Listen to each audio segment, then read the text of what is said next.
Welcome back. Today we're going to do a little bit more UI or user interface stuff.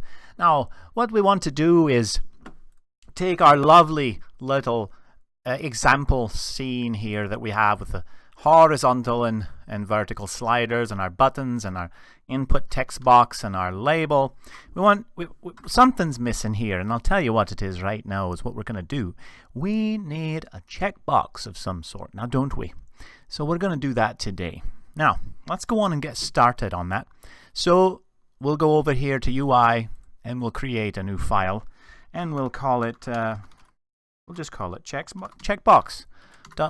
Now, there's a lot of things in the button that are going to be really similar to what we're doing in the checkbox.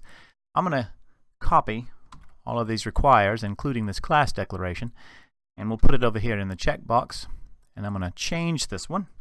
So instead of button, we're going to call that checkbox. And actually, yeah, we'll call it checkbox. And of course, we're doing this. We're going to return checkbox because that's what we're going to, basically the table, we're going to push all of our functions in. And we're going to have a function checkbox new. And we'll have a function checkbox update.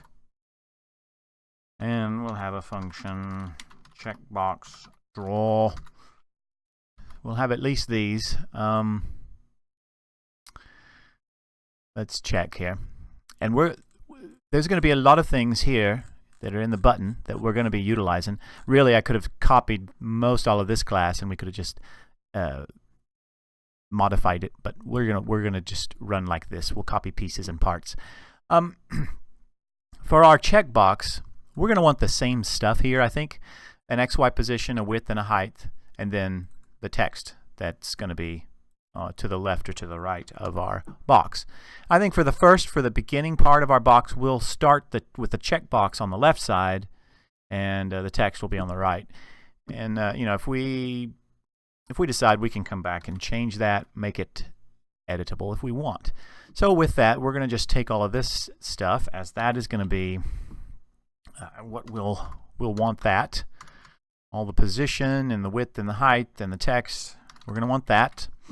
And I'm thinking that when we hover over this checkbox, we're going to want it to change colors just like the button does. So let's grab this stuff and let's just paste that in there like that. And instead of this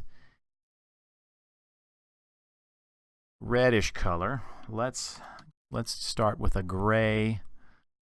Let's say of about 128, 256, and the highlight. And we can of course change all of this. Let's do 200, 256, and pressed. Let's make it full white. Probably won't be able to tell a huge difference there. I think shouldn't that be 255? Are we doing that wrong? I think that's not exactly right. Yeah, I think it's 1 to 255, isn't it? Let's pull up, just to check real quick. Let's pull up Love here, our Love documentation, and let's go into Love graphics, set color, I believe. Set color. Yeah, it's 255, so we need to go and change that back on the button. So, oh, actually, that's all good. 255 is fine. Okay, yes, we're good. So it goes to 255. So 255, like that. And we'll have a disabled color, which for now we'll just leave all this the same. So instead of our button colors, we're just going to have this be the color of our whole thing. And I'm thinking what we're going to do in order to detect our mouse, we'll use a rectangular region like we did with the button, but I think we'll include the text as well. That's one of the things that kind of annoys me about the standard, a lot of the UIs that you see out there, is you actually have to put your mouse cursor over the little checkbox, and sometimes it's annoying because you'd rather just put your mouse over the text of the checkbox or the checkbox and have it work. So ours is going to work over that entire the entire area of this control. All right, so we also probably need a self.color, and we're probably going to want to do the click detection just like the button is doing. So I'm going to grab this. We're going to want the color, and the previous left click. We're going to have to save all of that stuff. And then we'll also want to, in the draw function here, we're going to want to change some. We're going to change some of this stuff. We'll set some colors just like this does. So we'll get this, and we're going to set our own color. So let's grab that and put that in our draw function. See, like I said, a lot of similarities here, and we'll probably come back and refactor a lot of this, depending. All of the UI components have a few things in common that we probably could factor out. We also want to go in and get the font, get the number of lines, and get the font height. So we'll grab this stuff as well. And I'm going to put that up here. So then we set our color.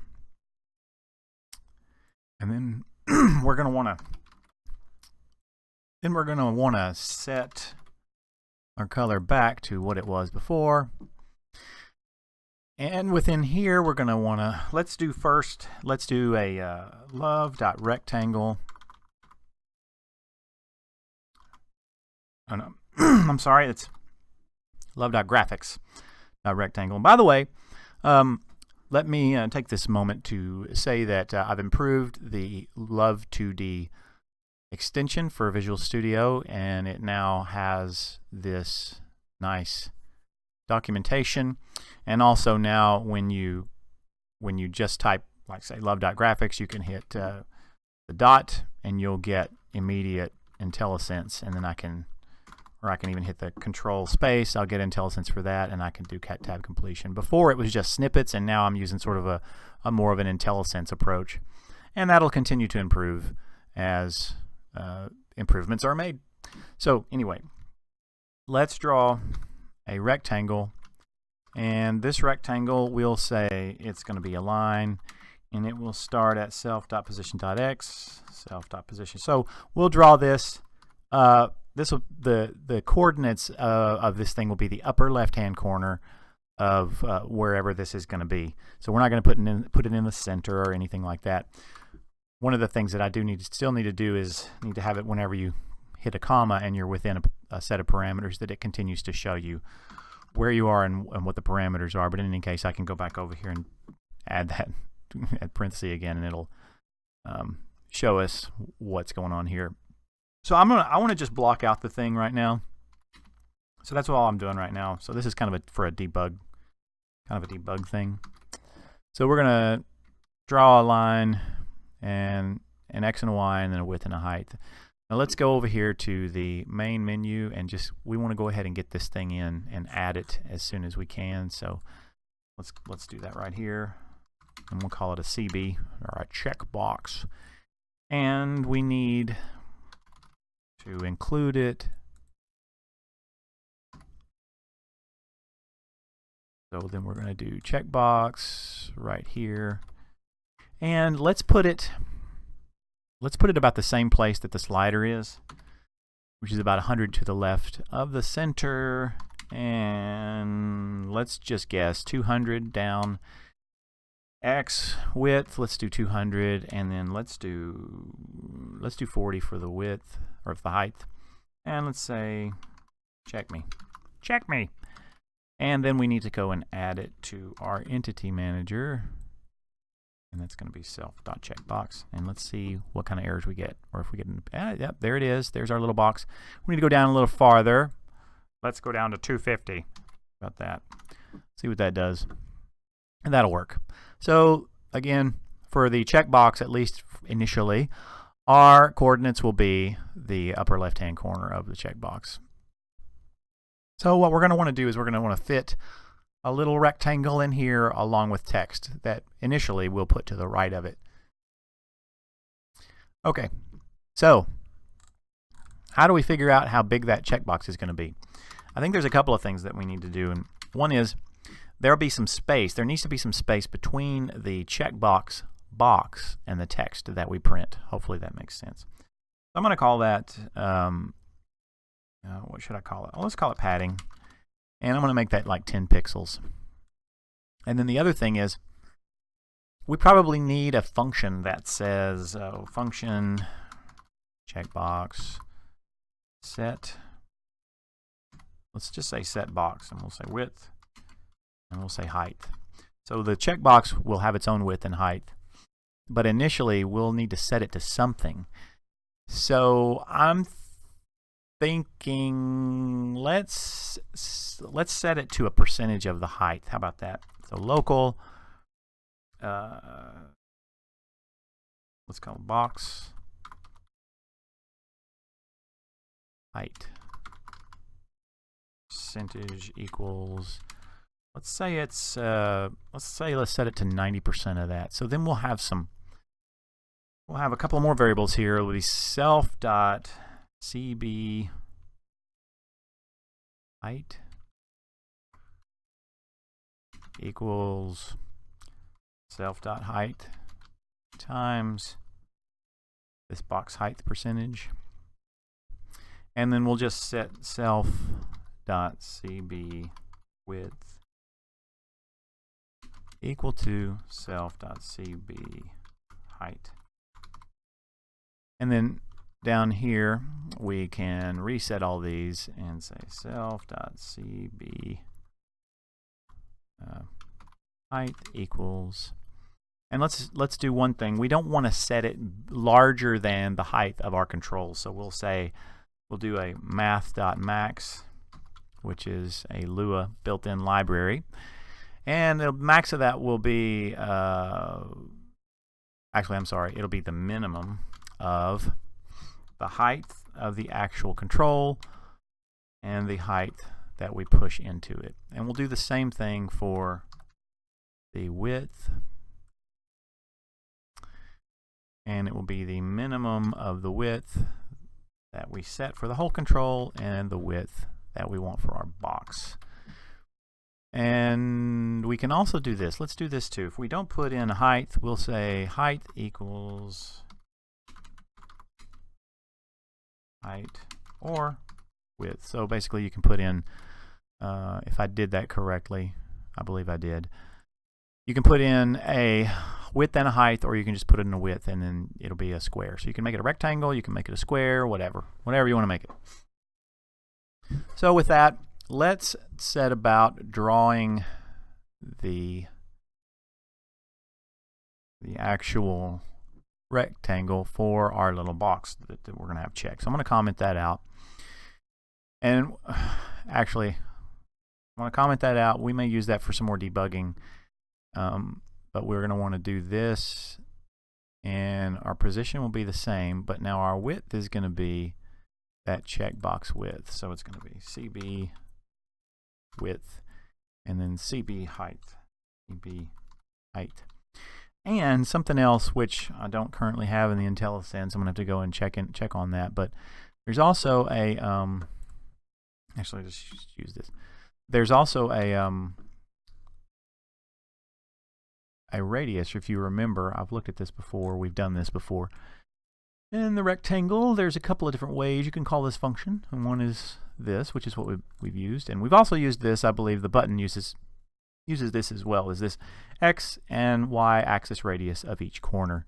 We're going to use that, and I'm going to put in, we'll just start with 5. And it just makes it look nicer. So, and then something else, let's go ahead and show this.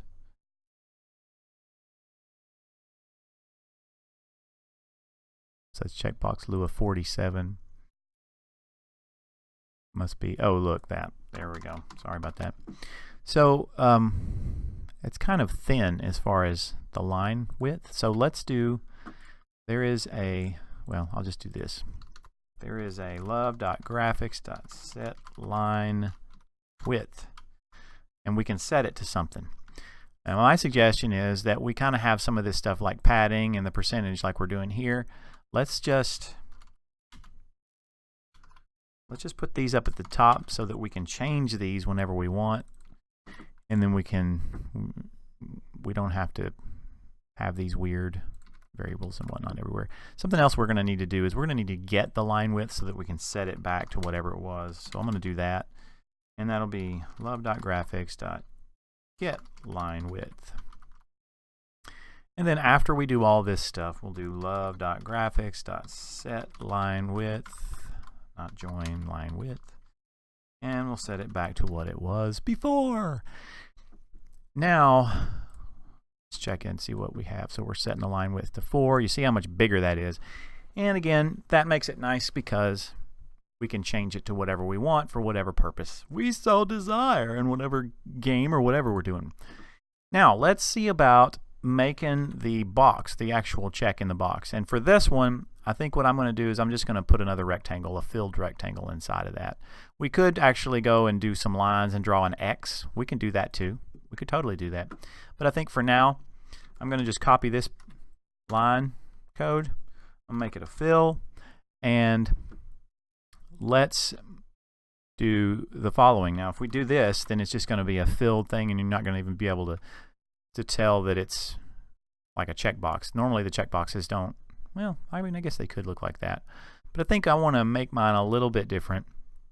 And that is, I want to have a little bit of an area between those. So I want you to be able to see this rectangle and then a little, like an area around, got to run it again, an area, a little dark area around here, and then the filling rectangle right there. So to do that, I'm going to just take that line width. What do we call it? Just plain old line width, right? Line width. And then add it to this. And then we'll have to say, actually not to you, sorry. Not to you, but to you. And then we want to remove that, the twice actually that, from the width, and twice that from the height as well. So let's check that out and see what that looks like. So see, now we kind of have this thing going on right here, and I see that I have these radius, these corner radiuses for radii for this. Let's remove those just to see what that would look like without those. Whoops, I kind of like that better. But you can see that you can kind of actually tell that it's a box within a box, whatever you want to say. And we could make that larger. We could do whatever, but I think that looks good for me. So that's going to be whenever we're actually checked. And we're going to need a variable for that too. So I'm going to come up here and say self.checked equals false. So we'll take that and we'll use that, and we'll draw our little filled rectangle if and only if we're checked. So now that should go off, and we shouldn't see that anymore. And we don't. Okay. Now, let's go ahead and draw the text. And that's going to be a love.graphics. We'll do print formatted. We're going to do it the same kind of way that we did the button. So that's going to be our self.text, and then and here's the thing that we're going to have to do. We're going to draw it in the same, beginning the same X, and then we will add to that this checkbox width, and then we also, remember, we have this padding, and that's going to be our X padding. So I'm going to add that also. And then we have self.position.y.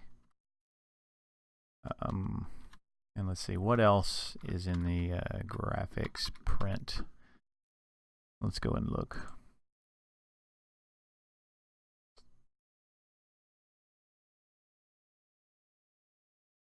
Formatted text is what we're looking for here. So wraps the line after this many horizontal pixels. So that we do want that. And what we're going to do here is we're going to say that's going to be self.width minus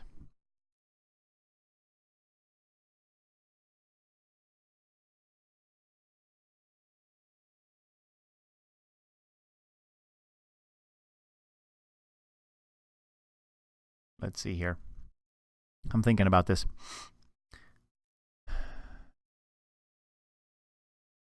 So that checkbox width So it'll be self.width minus, really it should be minus these items right here. So we'll do that. And then the next thing is alignment mode, which we will have. Our alignment mode initially will be to the left. And I'm thinking, let's go look at the button because I'm doing this printf there too. Yes. So we got the text, the X, and then self.position. Yeah, see, I want to do something like this too. So we want our text to just kind of center in that, within that height that we have. Let's hit run and see what happens. Yeah, see, it's up here. So we want to say plus self.width divided by 2. And then that should center, no, not width, sorry, height. That should center our text. And it does. It's beautiful. That is just a thing of beauty. Okay. Now let's take all of this and let's actually take this as well, because that is something that we're going to want to be able to do here with the checkbox, and that is to be able to enable and disable it. And I believe we have all of the stuff. We've got self.interactable, and then we can set the colors. And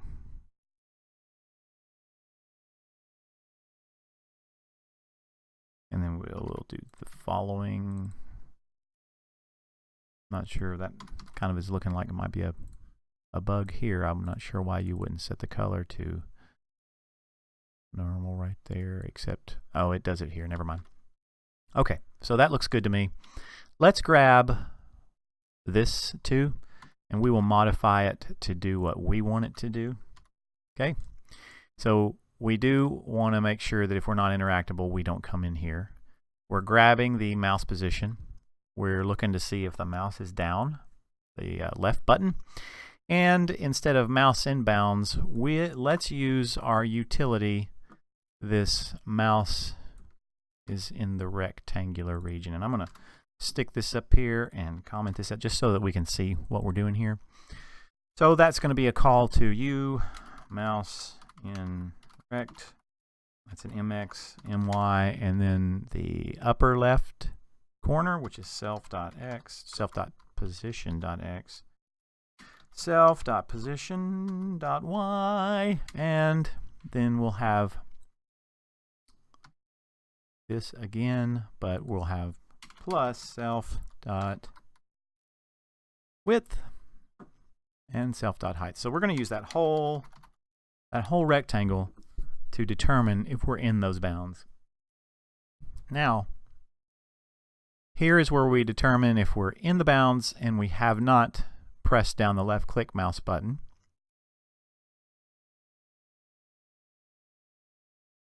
Now, so if we have previously left clicked and the color of our UI element is the pressed color, then that must mean that we have finished a click. So instead of on click, let's say on checkbox.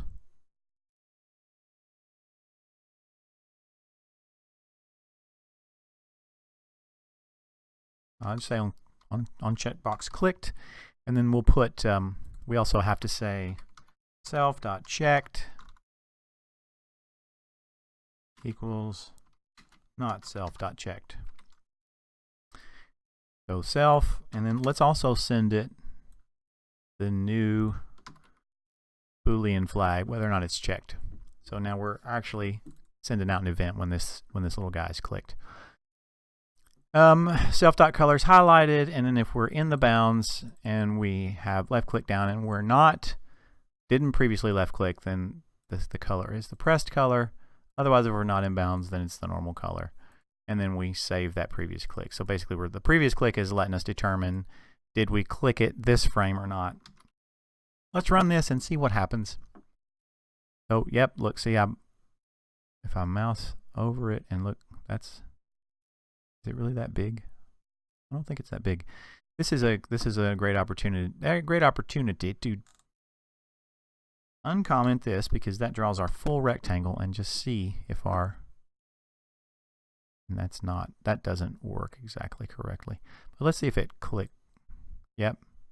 See how it got white? Click, and then we're checked, we're unchecked. So that part works. Our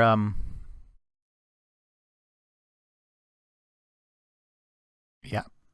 Our I must have messed up. Yeah, it's just the width and the height here, so that's the problem. Sorry about that.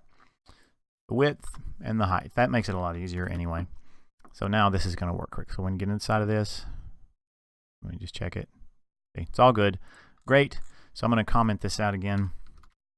And of course, we can change this around. We can make these different colors. We can change the colors. We can do all sorts of great stuff here if we want to. And let's actually do something else.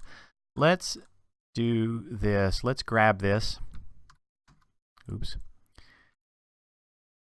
And let's allow you to set those here. And again, we're seeing some patterns here with these UI elements that we're probably going to want to aggregate into a single class or a single module that we'll just derive all our other modules from. But anyway, so that's good. So we can set our colors, and we can set the box width if we want to, if we desire. Let's check the wrapping. Check me, please. And let's see if that wraps. That should wrap, and it does, and it wraps correctly. See, we click it. It's so beautiful. Now let's check the event that we created there. We'll do that in the main menu. And if you remember, we had to set up these click handlers that knew about how to translate back into the self, because we couldn't just hook these up to self. We want to pass this slider changed and whatnot ourself. So that's why we have these other helper functions for that. I'm going to do one called checkbox changed, and we will call a function called on checkbox changed, and the function is going to be the checkbox that was changed, and we'll just call it value, and then we will have a function that takes both of those like that. And let's go back over here to checkbox, and we'll grab this on checkbox clicked, and I will hook that up to this event. And then let's paste this over here, and let's say unhook that event. And I'm going to do some copy and pasting here. As you can see, boom. And we have a checkbox and a value. And let's print. So we'll print checkbox.text, and we'll add to that just a colon, and then we'll copy the to string the value, which we can get out of the checkbox table here, but it's just nice to have the value out bare so that we can check it. Let me enable debugging. We'll run it. I'll drag the command window over here. And of course, all of this stuff works. We can check this, and boom, it gives us the label, and it says whether or not it's checked.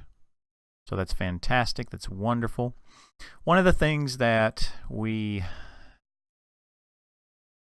might consider doing, well, we did this with the buttons, if I do recall correctly, and that is we had that one button click handler.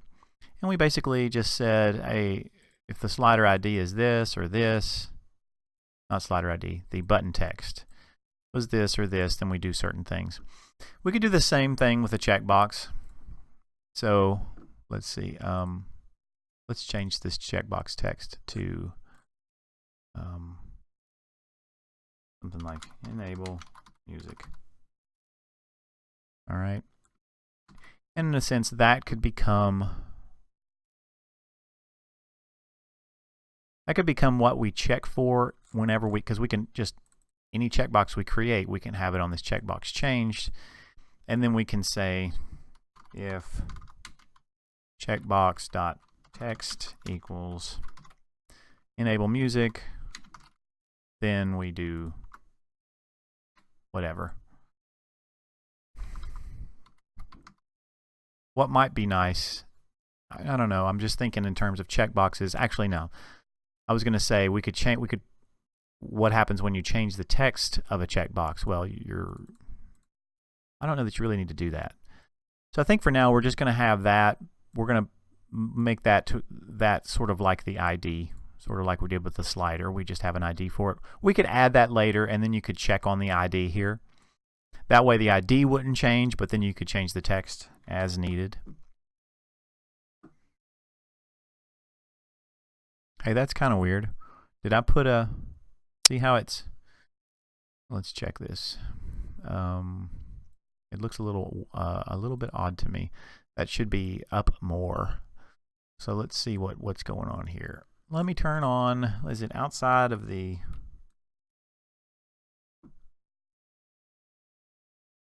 See if it's outside of the... It is. Why is it outside? I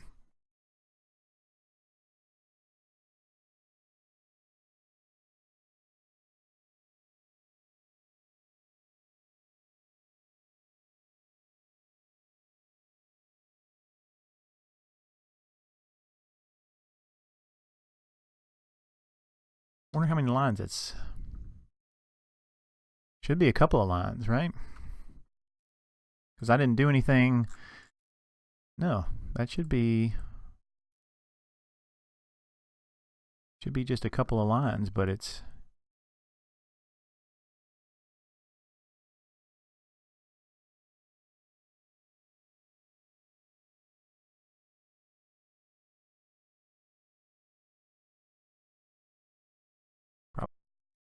All right, I'm going to break in right here. I finished the video and then I just figured out what was going on. If you remember, I said earlier, that is, if I left it in, the centering of the text isn't working exactly right. And I was a little puzzled because I feel like I'm doing it right here. And indeed I was. The issue is this calculation here isn't exactly correct. Instead of the width of the entire control, it really should be this. So removing the width of the checkbox and the padding. And if you'll see here, when I do that and replace with the proper width, we get the correct and beautiful and wonderful centering. And then let's also verify that by going here and having it to be a single line, and we should still get the proper centering, and we indeed do. So that fixes that bug, and with that we have ourselves a lovely checkbox that actually works. And with that, I'll see you next time.